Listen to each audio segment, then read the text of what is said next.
Aqui, Senhor, aqui estou. Uma boa noite especial a todos vocês presentes aqui nesta noite. Uma boa noite especial também a vocês que nos assistem através das redes sociais. Que o Espírito Santo do nosso Deus se faça presente aí onde quer que você esteja. E uma boa noite especial a vocês, amigos convidados que aqui estão, que aceitaram um convite não nosso, mas um convite do nosso Deus. Tenham certeza que vocês fizeram a melhor escolha, que é estar aqui na casa do nosso Pai Celestial. Amém? Bem, hoje é a nossa 8ª Quarta do Poder de 2023, um culto realizado pelo Ministério da Mulher. E o tema, como vocês podem ver aqui todos os meses, fé na crise ou em crise. E cada Quarta do Poder nós estudamos um tema que nos leva a refletir sobre a nossa fé. Mas antes de entrar na mensagem de hoje, eu gostaria de falar um pouco com vocês sobre a minha conversão, sobre a minha vida e sobre como eu cheguei até aqui. E vocês tenham certeza, assim como eu tenho, Deus já havia preparado este momento para mim há muito tempo atrás. E eu posso provar com a história que eu vou contar agora. Quando eu era criança, bem pequena, eu acho que hoje, não sei se existe ainda, havia umas mulheres idosas, de cabelo branco, experientes, né? Que rezavam nas pessoas, as benzedeiras. Minha mãe está aqui, viva, que pode confirmar essa história. Eu agradeço a ela por estar aqui, porque ela agora mora na zona rural, né?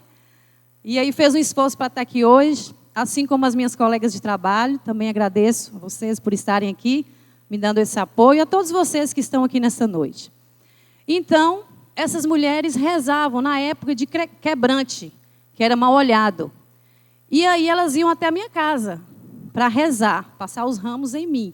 E eu não aceitava, eu saía correndo e falava em mim, não, que eu sou crente. Eu não aceito, eu sou crente. Eu nem sabia o que era crente, eu era criança, muito pequena. E mãe sempre conta essa história, ela fala assim, você ia ser evangélica mesmo, porque desde pequena você fala isso. E a minha família toda católica, né? E eu falava em mim, não. E eu me lembro disso, viu? Eu lembro até, era muito pequena, mas eu me lembro dos ramos, assim, passando no rosto, e eu correndo, e eu não queria. O tempo passou, eu comecei a estudar na escola, e lá eu conheci uma pessoa, uma amiga muito querida, que se tornou uma irmã. Eu passei a fazer parte da família dela. Vocês a conhecem muito bem, o nome dela é Lucinéia. Essa foto que Jéssica está projetando é de 1991. Dá um zoom, por favor, Jéssica. Eu tinha 9 anos de idade, estou no aniversário na casa de Lucinéia, filho do seu Mila, irmã de Nó, de Branca, de Minga, e de todos que vocês conhecem. Essa de blusa branca é Lucinéia, essa de blusa roxa sou eu. Nessa foto eu não vou mostrar porque elas podem brigar comigo, mas tem Nó, tem Loura e tem também a mãe delas, Dona Tela, né? Que chamavam ela. Então, 9 anos de idade, eu já fazia parte dessa família, mal sabia eu que tantos anos depois eu estaria convivendo com eles na mesma igreja, professando a mesma fé para a honra e glória de Deus. Essa é uma família muito querida que eu conheço há muitos anos. Tenho um carinho muito especial, assim como todos vocês aqui dessa igreja. Mas aí passou. Lu teve um destino, eu outro, ela foi embora. E aí eu fui estudar no ginásio. No grupo, né? Não, no grupo eu estudava, eu fui para o ginásio, para o colégio. Lá eu conheci uma pessoa chamada Jacó, que é filho da irmã Wanda, irmã de Sara, de Miguel, vocês também conhecem muito bem. Jacó, ele não ia nas aulas na sexta-feira à noite. Ele perdia trabalho, provas. Na verdade, ele não perdia, ele deixava de fazer, né? Não era uma perca. E eu ficava curiosa, por que Jacó não vem nas aulas sexta-feira à noite? E perguntei para a professora. E ela explicou. Jacó é adventista do 7º dia, ele não frequenta as aulas na sexta à noite. Mas ele tem direito, ele faz as provas e os trabalhos em outros dias da semana. E eu fiquei intrigada, fiquei curiosa, mas não entendia. Só sabia que ele era adventista do 7º dia. E eu pensava assim, mas que fé, né? eu sempre fui uma pessoa de fé, graças a Deus, sempre busquei a Deus, da minha forma, do meu jeito. Eu nunca precisei ser obrigada a ir para a igreja. Eu sempre tive essa fé em Deus e sempre quis buscar a Deus, mesmo sem entender como buscá-lo de verdade. E aí, passou também a fase da escola, aí veio a juventude, e de repente, do nada, surge um príncipe encantado, que não veio da Inglaterra, veio do Espírito Santo, Jean, meu esposo. De repente, Jean chega em Águas Formosas, a gente se conhece, começa a namorar, e Jean frequentava a igreja adventista do 7º dia. Mais uma vez, a história da igreja na minha vida. E ele começou a me convidar para vir para a igreja. Mas eu falava, de jeito nenhum eu vou entrar na igreja evangélica. Porque eu achava que vir na igreja evangélica, levantava a mão, aceitava Jesus e se batizava. Eu morria de medo disso, eu não estava preparada. E eu paguei a língua, né? Falava de jeito nenhum. E ele foi tentando me convencer. E ele disse para mim uma vez, você precisa estudar a Bíblia. Você precisa saber a verdade que contém na Bíblia para você decidir em qual igreja você vai. Irmãos, eu comecei a ler a Bíblia, ele sabe disso. Eu li a Bíblia toda, de Gênesis ao Apocalipse, ainda namorando com ele. Mas eu não tinha o desejo de vir. Um dia, por acaso, eu falei, eu vou lá visitar essa igreja, porque eu ia na missa, ele vinha no culto, a gente se encontrava depois. E eu falei assim, eu vou lá conhecer essa igreja. E vim. Graças a Deus, fui muito bem recebida. Está aí a importância da recepção numa igreja. As pessoas não me olharam com indiferença, pelo contrário, me trataram muito bem, porque a vestimenta era diferente, né? Brincos, cordões, vestimenta diferente. De forma alguma, ninguém me olhou com indiferença. Pelo contrário, me acolheram. E eu me senti à vontade, senti o desejo de voltar outras vezes. Depois de um tempo, entra Sara na nossa vida. Sara começou a dar estudo bíblico para a gente, ainda na casa de mãe, ela ia, Jean ia para lá, a gente namorava. Cláudia Martins também teve uma participação nesses estudos. Reidimar, uma pessoa que eu sou muito grata a ele. Inclusive, quando a gente se batizou, ele me disse, me comoveu muito. Ele falou, eu jejuei e orei por vocês 3 dias. Sinto muita falta dele, oro por ele, para que Deus desenvolva no coração dele o desejo de voltar para essa casa, que é a casa do Senhor, e voltar a congregar com todos nós. Aí nós fizemos o estudo, mas mesmo assim, ainda não nos batizamos. Mas continuamos frequentando os cultos aqui na igreja. Depois de fazer o estudo, depois de um certo tempo, nós nos casamos, não éramos batizados, mas nós nos casamos com um pastor aqui dessa igreja, o pastor Ricardo, que fez o nosso casamento. Tem a foto aí, né, Jéssica? Pastor Ricardo fez o nosso casamento, ainda não éramos batizados. A igreja me apoiou demais, agradeço muito vocês, tanto no som, quanto na arrumação, em tudo. A igreja nos apoiou como se fosse membros dessa igreja. Nós não éramos. Éramos só frequentadores como vocês, visitantes que nos visitam. Então a gente se casou, continuamos frequentando a igreja sem batizar. Aí, fruto do nosso amor, nasceu Abraão. O nome escolhido propositalmente, por causa do exemplo de fé de Abraão. Escolhemos o nome dele, quer dizer, Jean escolheu. Eu relutei, mas depois eu aceitei. Quando Abraão tinha 2 anos de idade, nós fomos abordados lá fora, na igreja antiga. A equipe do Ministério Infantil nos disse, vocês nunca vieram no sábado, o sábado é um culto muito especial, e nós não tínhamos vindo ainda.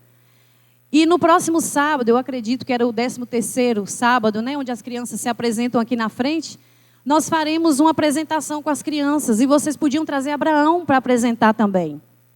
E eu falei com o Jean, nós nunca fomos, Jean, vamos nesse sábado no culto.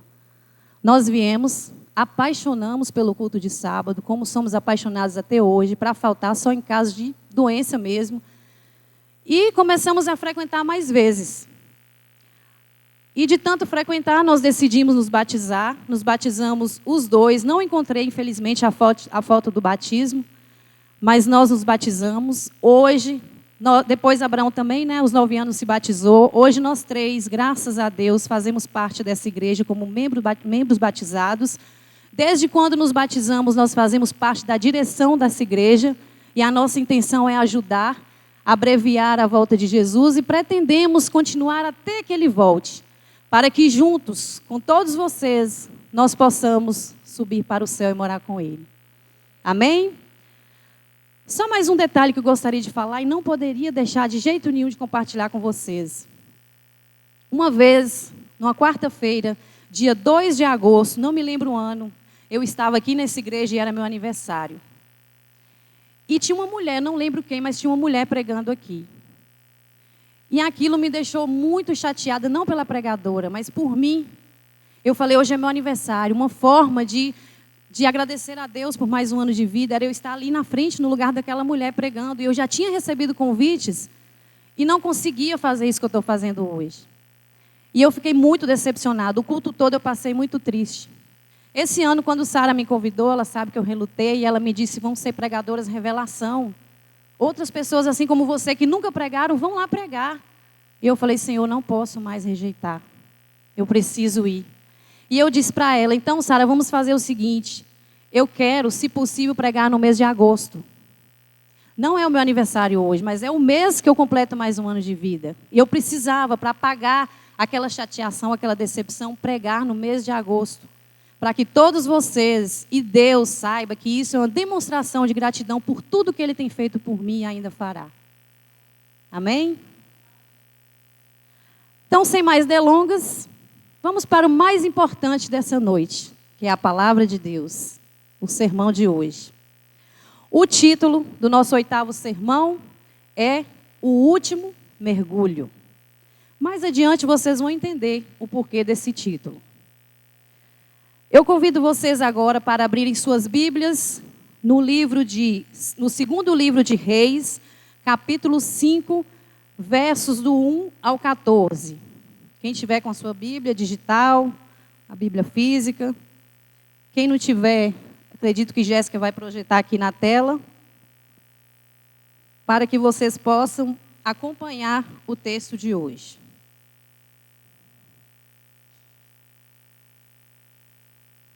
Amém? Mas antes de ler, vamos orar ao nosso Deus. Amantíssimo Pai, aqui estou humildemente, Senhor, para que eu possa transmitir a Tua mensagem. Me usa, Senhor, como instrumento Teu. Me ajude, Senhor, de forma clara, passar para todos os ouvintes aquilo que o Senhor quer que eu fale. Que eu não fale de mim, Senhor, que eu venha falar de Ti. Que eu diminua para que o Senhor apareça neste momento. Que a Tua palavra sendo aberta, o texto sendo lido, todos nós possamos ter um esclarecimento daquilo que o Senhor quer nos dizer.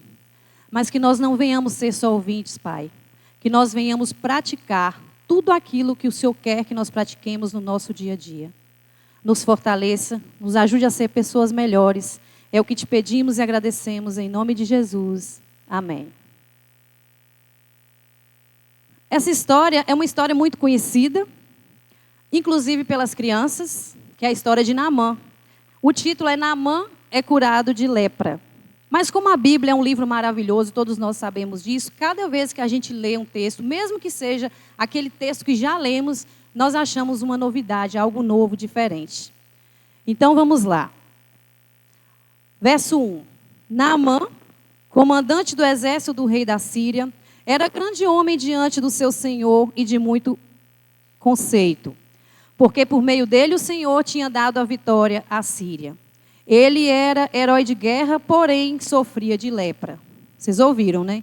Ele era um homem importante, comandante, mas sofria de lepra. Tropas saíram da Síria e da terra de Israel, levaram cativo uma menina, que ficou ao serviço da mulher de Naamã. Um dia a menina disse à sua senhora, quem dera o meu senhor estivesse na presença do profeta que está em Samaria, ele o curaria da sua lepra. Então Naamã foi contar isso ao seu senhor, dizendo, assim falou a jovem que é da terra de Israel. O rei da Síria respondeu, vá, eu enviarei uma carta ao rei de Israel. Então Naamã partiu e levou consigo 340 quilos de prata, 72 quilos de ouro e 10 mudas de roupa. Levou também ao rei de Israel uma carta que dizia, então logo esta carta chegar a você, saiba que eu lhe enviei Naamã, meu servo, para que você cure da sua lepra. Quando o rei de Israel acabou de ler a carta, rasgou as suas roupas em sinal de medo e disse: por acaso sou Deus, com poder de tirar a vida ou dá-la? Para que este envie a mim um homem para eu curá-lo de sua lepra? Como vocês podem notar e ver, ele está procurando um pretexto contra mim. Mas quando Eliseu, o homem de Deus, ouviu que o rei de Israel havia rasgado as suas roupas, mandou dizer ao rei: por que o Senhor rasgou as suas roupas? Deixe-o vir a mim, e ele saberá que há profeta em Israel. Então Naamã foi com seus cavalos e seus carros e parou à porta da casa de Eliseu. Eliseu lhe mandou um mensageiro dizendo: vá e lave-se 7 vezes no Jordão, e a sua carne será restaurada e você ficará limpo. Mas Naamã ficou indignado e se foi dizendo: pensava que ele certamente sairia para falar comigo. Ficaria em pé, invocaria o nome do Senhor seu Deus, passaria a mão sobre o lugar da lepra e restauraria o leproso. Por acaso não são Abana e Fafá, rios de Damasco, melhores do que todas as águas de Israel? Será que eu não poderia me lavar neles e ficar limpo? Deu meia volta e foi embora, muito irritado. Então os seus oficiais se aproximaram e lhe disseram: meu pai, se o profeta tivesse dito alguma coisa mais difícil, por acaso o Senhor não faria? Muito mais agora que ele apenas disse: lave-se e você ficará limpo. Então Naamã desceu, mergulhou no Jordão 7 vezes, conforme a palavra do homem de Deus. E a sua pele se tornou como a pele de uma criança e ficou limpo. Amém? Como eu disse, é uma história conhecida. Mas hoje eu gostaria de atentar para que nós possamos tirar algumas lições dessa história de Naamã. Uma menina israelita havia sido levada cativa para trabalhar na casa de Naamã. Essa menina era uma menina de Deus, era uma menina que foi criada, aprendeu, né, os princípios bíblicos, uma menina que transmitia confiança, embora muito pequena. Historiadores acham que ela tinha de 7 a 15 anos de idade. Não se sabe nem o nome dessa menina, né? Tão importante, mas nós não sabemos o nome. Mas era uma criança. E ela ali naquele convívio familiar, vendo assim a decepção, porque o comandante, o seu patrão, estava com lepra. Todos nós sabemos que essa doença, essa lepra, era uma doença incurável. E eles estavam muito decepcionados, não tinham o que fazer. Humanamente falando, não tinham o que fazer. Então ela disse para a sua senhora, chamou a sua patroa e disse: se o meu senhor, ou seja, o seu esposo, procurar o profeta de Deus lá em Samaria, lá em Israel, ele o curaria da sua lepra. A mulher parou de chorar e achou interessante. Me conte mais sobre isso. A menina contou, e ela mais que depressa procurou o seu esposo, contou o caso. Ele ficou esperançoso, havia uma chance de cura. Procurou quem? O rei. Chegou ao rei e disse: a menina disse isso, isso e isso. Para vocês verem como essa menina era uma menina de Deus. Eles confiaram na palavra dela. E o rei mais que depressa: então eu vou enviar você para Israel. Você vai levar uma carta diplomática e ele vai te curar da sua lepra. E assim fez. O comandante do exército foi até Israel. Chegou até o rei e entregou a carta. E o rei ficou desesperado. Como é que é? Eu te curar? Por acaso sou Deus? Ele sabia, irmãos, o rei sabia que era uma doença incurável e que só Deus podia curar. Até ele sabia disso. E ele ficou desesperado, rasgou as suas vestes. E o profeta Eliseu soube disso. Mandou o seu mensageiro até lá. E o mensageiro chegou lá e disse: o profeta Eliseu pediu que mandasse Naamã até lá, que ele vai curar de sua lepra. E Naamã, mais que depressa, atrás da cura, com seus carros, cavalos, seus servos, foi até lá. Mas chegando lá, eis a questão: Eliseu não foi lá curá-lo. Eliseu mandou o seu servo ir até ele. Imagino que era uma área, né, até chegar na casa, e ele ficou lá. E o servo falou: o profeta Eliseu, meu senhor, pediu para que você andasse mais 50 quilômetros, fosse até o Rio Jordão e mergulhasse 7 vezes, aí você ficará curado. Ele: como é que é? Ele não vem falar comigo? Ele achou uma afronta, porque ele era o comandante. Ele era uma pessoa importante, uma autoridade. Ele achou que ele ia chegar e ia ter homenagens, honrarias para recebê-lo. Mas o profeta de Deus, o povo de Deus verdadeiro, não bajula ninguém. Eles não fazem isso por bajulação, eles fazem em nome de Deus, qualquer tipo de cura. E ele ficou indignado e saiu. Achou assim, ele poderia ter vindo até aqui, invocado o nome do Deus dele, tocado em mim e eu ficaria curado. Por que ele não fez isso? E saiu com raiva, né? Chateado, e achou humilhação aquilo, não vou. No caminho, os seus servos, prestem atenção, servos, disseram a ele, meu senhor, mas ele não pediu nada tão difícil assim. Se ele tivesse pedido algo difícil, o senhor não faria para ser curado? Como diz o pastor Gilson Brito, ele tinha duas opções. Ou era Jordão ou caixão. Felizmente, eram as opções que ele tinha. Ou ele mergulhava para ser curado, ou ele ia morrer. E aí ele pensou. Falou, realmente. Então vou mergulhar. Mergulhou 1, 2, 3, nada de cura. 4, 5, 6, não foi curado.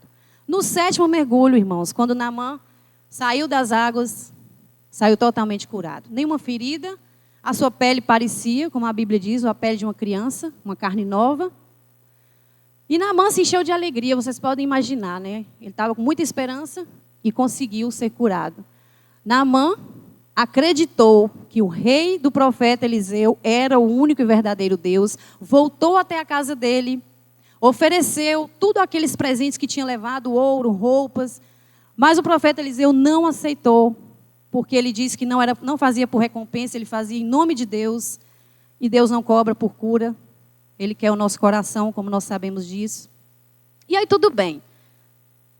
A história foi maravilhosa, Naamã foi curado, mas a pergunta que não quer calar e que nós vamos adentrar um pouco aqui, estudar sobre isso. Por que Deus não foi limpando a pele de Naamã a cada mergulho que ele dava? Deus poderia. Mergulhou uma vez, está curado, vai embora. Irmãos, haviam detalhes na vida de Naamã que precisavam ser ajustados. E a experiência de Naamã pode trazer muitas respostas para os nossos porquês, para as nossas dúvidas. Por que a bênção veio apenas no último mergulho? Eu nunca tinha parado para pensar nisso. A gente lê a história, acha bonita, acha que foi um profeta que agiu em nome de Deus. Mas por que será? Naamã não foi curado no primeiro mergulho.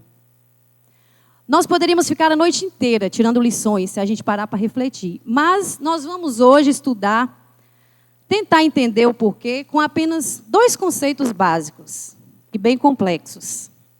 O primeiro deles, Naamã não foi curado no primeiro mergulho porque Naamã precisava aprender o valor da humildade. Palavra forte, né? No capítulo 12, está escrito assim, não são porventura Abana e Fafá, rios de Damasco, melhores do que todas as águas de Israel? Não poderia eu lavar-me neles e ficar limpo? Essa é a mais clara declaração de prepotência e orgulho de Naamã. Naamã, ele não sabia que para ele ser curado, para o milagre acontecer, ele ser curado, ele precisaria exercitar a humildade. Ele não era humilde. Pelo contrário, né? Naamã não gostou de mergulhar no Rio Jordão. Por quê? Porque o Rio Jordão é um rio sujo, de águas lamacentas, águas barrentas. E lá em Damasco, no seu país, existiam rios de águas cristalinas. Para ele era muito melhor. Ele era uma autoridade, arrogante, prepotente, mandão. Ele mandava nas pessoas. Eu mergulhar num rio desse? Jamais. Eu quero mergulhar lá, nos rios de águas cristalinas. Para ele seria bom demais, né? Mas Deus, como Deus é perfeito em tudo que faz, Deus não queria curar só a lepra física de Naamã. Ele queria curar a lepra, a doença espiritual também. E ele sabia, Deus, como sabe de todas as coisas, que precisava quebrantar o coração de Naamã, antes que ele fosse curado. Presta atenção nessa frase. Se o orgulho e o egoísmo fossem postos de lado 5 minutos apenas, bastariam para remover a maioria das dificuldades. 5 minutinhos, se deixássemos orgulho e egoísmo de lado. Primeiros Escritos, página 119. Na palavra de Deus, eu pesquisei e achei muito interessante. Lá em Provérbios, capítulo 16, 5 diz, prestem atenção, é muito forte. O Senhor detesta, com essas palavras, detesta todo aquele que é orgulhoso. Já em Provérbios 15, 33, a humildade precede a honra. Olha o contraste.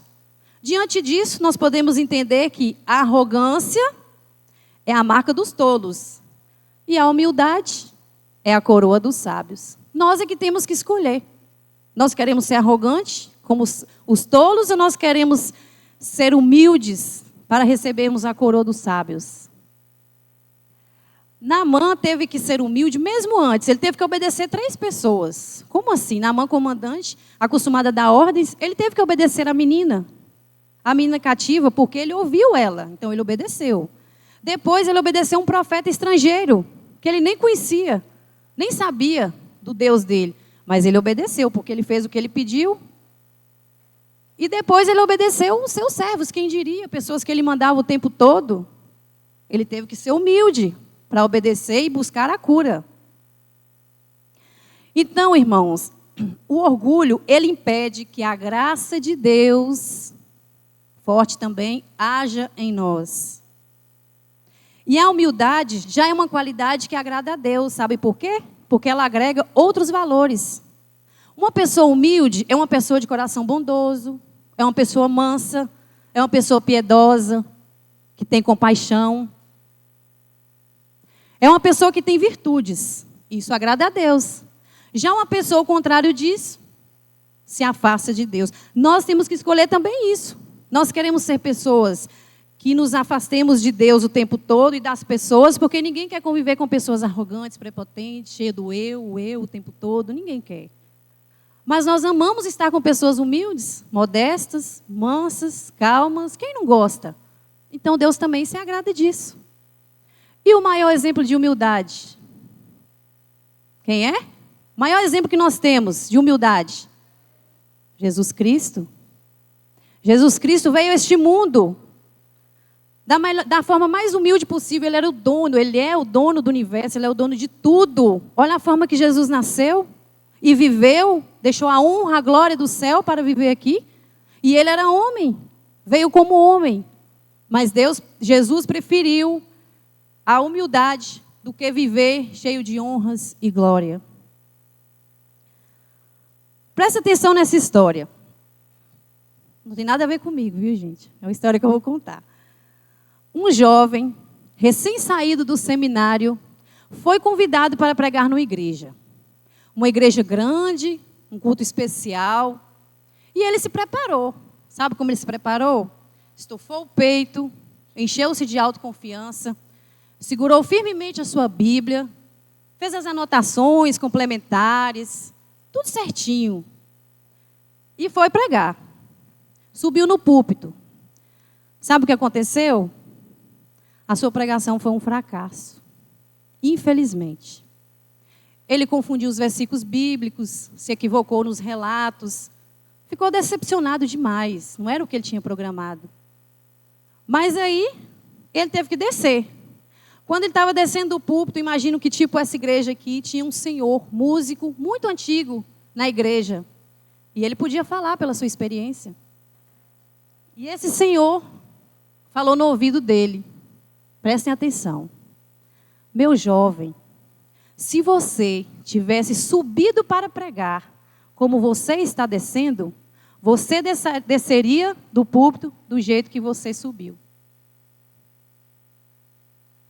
Se ele tivesse subido com humildade, permitido que Deus falasse por ele, que o Espírito Santo o usasse, ele teria descido com satisfação, com alegria, porque Deus honraria a sua humildade.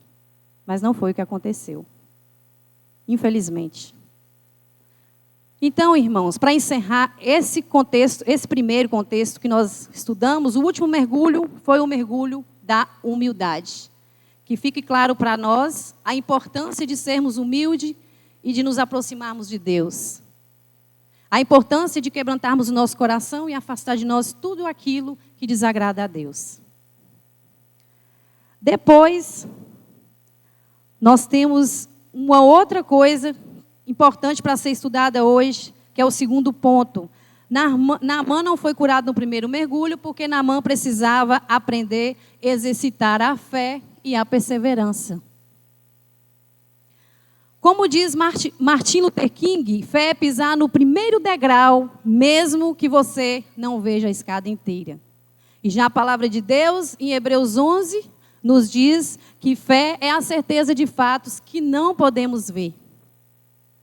O exercício da fé gera perseverança. Por isso, fé e perseverança caminham juntinhas. Naamã precisava aprender, irmãos, que o milagre não acontece na hora e do jeito que a gente quer. Nada do que estava no seu script aconteceu. Ninguém alcança a promessa sem confiança. Não é do nosso jeito, é do jeito de Deus. E se nós precisamos perseverar para poder mudar aquilo de errado que está em nós, nós precisamos sim perseverar para alcançarmos a bênção. Mas o importante é não desistir. Se você tem fé, você não desiste. Naamã não desistiu. Embora teve aquela indignação toda, mas ele poderia ter ido embora no primeiro mergulho. Ele não desistiu. Ele continuou. Então, mesmo que as coisas estejam difíceis, eu estou falando para você agora nessa noite, e às vezes parece até impossível, né, de acontecer. Mas mesmo que esteja difícil, nós precisamos perseverar. Buscar a Deus em perseverança e oração. Fé a gente tem. Mas e na hora do vamos ver? Na hora do aperto, da doença, da enfermidade, da morte, ou de um milagre, de uma cura, de uma bênção muito grande que a gente precisa e não alcança? Entra o momento de perseverar. Em Tiago 1,12 diz: feliz é o homem que persevera na provação, na dificuldade, porque depois de aprovado receberá a coroa da vida, que Deus promete aos que o amam. Deus entende que quem persevera com fé, ama Ele. Por isso, se for da vontade dEle, receberá a bênção. Então, o último mergulho de Naamã também foi um mergulho de fé e perseverança. Se Naamã não tivesse dado o último mergulho, como eu disse, ele não teria recebido a cura. Ele teve fé, obedeceu, mas ele precisou o quê? Persistir, perseverar e lutar. Como ele lutava nas suas batalhas? Ele precisou lutar para que ele fosse curado. A fé dele precisaria ser desenvolvida através da perseverança. Mais uma vez, Deus, quem como Deus? Deus permitiu que isso acontecesse justamente por isso. Naamã precisava quebrantar. A fé de Naamã, talvez se ele tivesse sido curado logo no primeiro mergulho, ou no segundo, não fosse no sétimo, não chegasse até lá. A fé dele se esvaziaria, acabou. Mas ele precisou perseverar para ele ver que é Deus que manda. Deus é o dono de todas as coisas, inclusive de nós, criadores. Ele nos criou perfeito e Ele tem o poder de nos restaurar. Independente da doença, da enfermidade ou de qualquer tipo de problema, Deus pode restaurar. Qualquer um de nós, a qualquer momento. Basta ter fé e perseverar. Então, Deus não queria curar, como vocês viram, só a lepra física de Naamã. Por isso, Deus curou primeiro o seu coração. Depois que curou o seu coração, aí sim veio a cura física.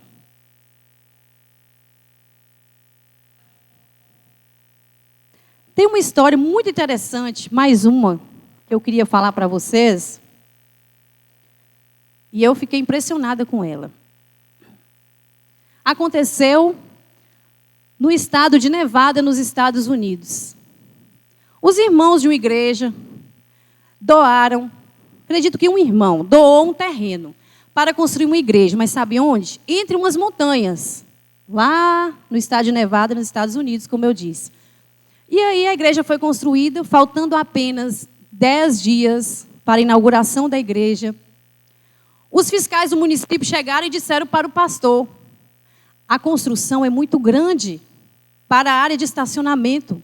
Se o senhor não ampliar o estacionamento, não haverá autorização para o templo funcionar. Como que ampliar? Se a igreja foi feita entre as montanhas. E aí? O pastor desistiu? Não. Fé e perseverança. Ele convocou todos os membros da igreja e disse: no próximo sábado nós estaremos aqui nessa igreja orando para que nós consigamos inaugurar essa igreja. Porém, só é para vir orar, preste atenção, aqueles que têm fé capaz de remover montanhas. Só esses. Quem não tem nem adianta vir. Você tem fé capaz de remover montanhas? Então venha. A igreja tem 100 membros, tinha, né? A igreja lá, pequena. Sabe quantos membros foram? 2 dúzias. 24. Eles foram, oraram por 3 horas e foram embora. Os que tinham fé capaz de remover montanha compareceram. E foram embora. Agora vocês prestem atenção. Quem é Deus? O pastor está no seu escritório no dia seguinte, bate na porta com um capacete na mão, o chefe da construtora, de uma construtora muito grande. E falou para ele: pastor, nós estamos construindo um shopping center aqui na cidade vizinha. E nós precisamos de muita terra para construir. Acabou a terra. Nós vimos aqui fazer uma proposta. Nós queremos comprar um pedaço dessa montanha que está aí atrás da sua igreja. Nós vamos extrair a terra, pagar por ela, nós vamos pagar. E vamos, escutem, pavimentar toda a área externa. Quero estacionamento. Nós vamos pavimentar. Então o estacionamento aumentou. Irmãos, no sábado seguinte, a igreja foi inaugurada e dedicada a Deus. Que bênção, né? Isso é ter fé e perseverança. Algumas pessoas acreditam que a fé vem antes do milagre. Outras, que o milagre vem antes da fé. Umas acham que é preciso, a gente ouve muito isso, né? Crer para ver. E outros, que é preciso ver para crer. E você que está aqui hoje, que nos assiste nas redes sociais, o que você acredita? Não precisa me responder. Para a sua reflexão. Vocês acham que é preciso ver visualmente ou tocar em algo para acreditar em Deus? Ou vocês acham que nós precisamos ter fé, perseverar para que o milagre aconteça? Não sei o que você pensou, mas eu vou te responder. Baseado na Bíblia. A Bíblia nos diz que a perseverança e a fé vêm antes do milagre.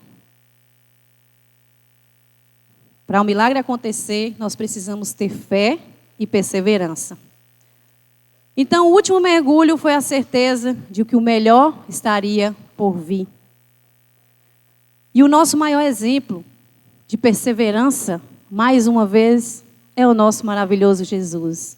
Eu amo falar de Jesus. Quando a gente está na classe e fala algo sobre Jesus que a gente está estudando na lição, o Silvio até fala: você vai passar porque você está participando demais. E eu falo com ele, com todos, eu amo Jesus. É um personagem que eu amo, que eu gosto de falar, que todas as vezes que eu ouço, eu me apaixono mais e mais por Jesus. Então Jesus, ele perseverou e teve fé até o fim. Até o fim mesmo. Sofreu morte, a morte, pior morte que podia sofrer. Largou tudo, todos os direitos que ele tinha como Deus, para viver e sofrer aqui nessa terra para nos dar a salvação. Para morrer por mim e por você.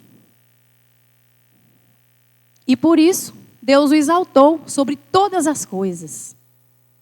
Veja que recompensa maravilhosa. Deus o exaltou sobre todas as coisas, porque ele teve fé e perseverou até o fim. Assim devemos ser nós. Concluindo, humildade, primeiro, perseverança e fé, são 3 virtudes que movem a graça de Deus em nossa vida. Deus não foi limpando a pele de Naamã a cada mergulho que ele dava, por quê? Porque além daquele mergulho estava a graça de Deus. Vocês conseguem compreender isso? Deus precisava que Naamã fosse curado, o seu interior, fosse quebrantado o seu coração para receber a cura. Por isso que ele não foi curado no primeiro momento. Estou repetindo o que eu já falei para que fique claro isso para vocês. E agora eu queria falar para vocês de mim mesma. Que Deus me dê coragem para falar o que eu programei. Meus queridos irmãos, amados, o fim está próximo. Vocês acreditam nisso, né? Não só nós aqui acreditamos, mas sabe quem acredita? Quem não tem religião definida, quem não vai em nenhuma igreja. Pessoas aí de fora nos falam, nem sabem da Bíblia e falam, o fim está próximo. Sabe por que as pessoas falam?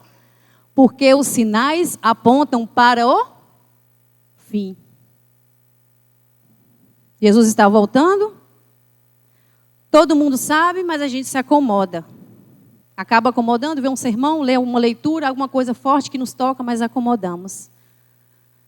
E nós precisamos entender que o fim está próximo, mas nós também podemos morrer a qualquer hora. Qual é a morte que tem sido mais comum entre nós?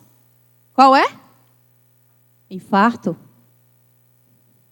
O motivo eu tenho minha opinião particular, né? Mas infarto tem sido a maior causa de morte. É muito comum, antes era muito difícil. Então, nós podemos estar aqui e Jesus voltar para nós hoje. Nós não sabemos o que vai acontecer daqui a 5 minutos, como a gente ouve falar muito aqui nesse púlpito. Então, eu queria dizer para vocês que nós viemos do pó e ao pó nós voltaremos. Nós não somos nada. De que adianta o nosso orgulho, a nossa prepotência, o nosso eu, a nossa falta de perdão, de perdoar alguém que nos chateou, eu não perdoo. De que adianta? Se a Bíblia diz que Deus detesta o orgulhoso, se é algo que detesta a Deus, como nós vamos morar no céu? Se nós não permitimos que o Espírito Santo nos transforme e nos ajude a sermos pessoas melhores. Não estou falando só para vocês, estou falando para mim, porque eu não sou santa. Talvez a mais pecadora de hoje aqui dessa noite sou eu. Mas sabe o que eu faço quando eu oro? Eu peço a Deus que converta o meu coração e me transforme em uma pessoa melhor a cada dia, toda vez que eu oro. E que eu seja uma mulher segundo o coração de Deus. Que eu esteja disposta sempre a fazer a vontade dEle. E eu peço a Ele para que Ele possa fazer isso comigo, para que eu reflita isso para outras pessoas. Outra grande importância que nós não devemos esquecer é o nosso relacionamento com Deus e com o nosso próximo. A cruz está aí para nos mostrar. Depois que eu aprendi isso, eu amei. Eu amei esse negócio da cruz. A posição vertical, imaginem a posição vertical. Em pé, né? Nosso relacionamento com Deus. A posição horizontal, nosso relacionamento com o próximo. Vocês sabiam que isso também resume os 10 mandamentos? Eu pensei nisso. Resume os 10 mandamentos porque amar a Deus sobre todas as coisas e ao nosso próximo como a nós mesmos. Se nós fizermos isso de coração, nós temos o passaporte garantido para o céu. Sabe por quê? Quem ama a Deus sobre todas as coisas vai ser fiel a Ele, fiel às suas leis, aos teus ensinamentos. Quem ama o próximo como a si mesmo, eu me amo, eu não vou querer nada de ruim para mim. Não vou querer julgar, não vou querer matar, não vou querer falar mal, não vou querer nada de ruim, vou querer só o bem, porque a Bíblia diz isso. Que nós amamos o nosso corpo, nós queremos cuidar e nós queremos nos amar a todo tempo, porque nós temos esse egoísmo de nos amar. Então, por que não fazer isso com o nosso próximo, se nós o amamos como a nós mesmos?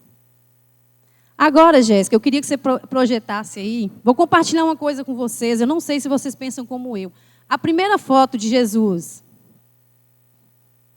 Essa foto primeiro. Vou compartilhar essa curiosidade. Todas as vezes que eu olho para a imagem de Jesus, Pense um pouco aí se vocês têm esse mesmo pensamento. Pode ser desenho, pode ser imagem de televisão, onde for. Eu vejo uma pessoa serena. Eu não estou falando do homem de cabelos longos que a gente vê porque eles pintam assim, né? Não estou falando da aparência física, estou falando do olhar de Jesus. Se apagar aqui, acho que fica melhor, né? Para eles verem. O olhar de Jesus é um olhar sereno, um olhar de humildade, um olhar de bondade. Passa a outra, Jéssica, por favor. Separei algumas. Um olhar de paciência, de amor. Pode pular. Olha para você ver, com as crianças. Para vocês verem coisa linda, como ele amava as crianças e ama, né, até hoje. Um olhar de compaixão. Tem um olhar perdoador aí também, Jéssica. Um olhar de perdão. Olhe o rosto de Jesus e olhem dentro dos olhos de Jesus. Não estou falando dessa imagem, de qualquer imagem de Jesus que vocês virem. E tentem ver como eu vejo. Uma pessoa diferente, que brilha, que reflete, uma pessoa serena, uma pessoa humilde. Que é o nosso maior exemplo de humildade. Até quando ele morreu, eu separei essa para isso. Até quando ele foi crucificado, quando ele estava na cruz, eu me arrepio, eu me emociono. Quando eu vejo Jesus na cruz com esse olhar sereno. Pediu a Deus para perdoar aquelas pessoas que estavam fazendo aquilo com ele. Diante disso, eu vou aqui à frente perguntar para vocês. Se eu perguntar aqui, como eu vou perguntar agora, quem aqui nessa noite é cristão? Cristão. Acredito que todo mundo é, né? Todo mundo levanta a mão. Todo mundo é cristão. E cristão é o quê, irmãos? Seguidores de Cristo, seguem a Cristo. Então, por que nós não seguimos um Cristo desse? Nós batemos no peito, pegamos a Bíblia e falamos que somos cristãos. Cadê o nosso cristianismo? Esse é o momento de reflexão. De nós, separei esse versículo porque eu tinha que falar ele. Em 1 Coríntios 11:1, Paulo fala: sede meus imitadores como eu sou de Cristo. Que lindo, que forte, né, amiga? Que forte isso. Sede meus imitadores como eu sou de Cristo. Quem nos dera poder falar isso com qualquer pessoa. Fulano, seja meu imitador como eu sou de Cristo. E a pessoa vê em Cristo, vê na gente o olhar de Cristo. Nós precisamos refletir a imagem de Jesus aí fora. Refletir o olhar de Cristo. Esse olhar de um Deus sereno, compassivo, amoroso, paciente, perdoador. E muitas, inúmeras qualidades e virtudes que o nosso Deus tem. Então, irmãos, o meu desejo para todos nós, vocês e para mim também nessa noite, é que nós tenhamos no nosso coração verdadeiramente o desejo de nos tornarmos pessoas humildes, mansos e humildes como o nosso Senhor Jesus Cristo. E que nós possamos todos os dias refletir a imagem desse Deus maravilhoso. Que as pessoas vejam em nós a luz de Jesus. Amém?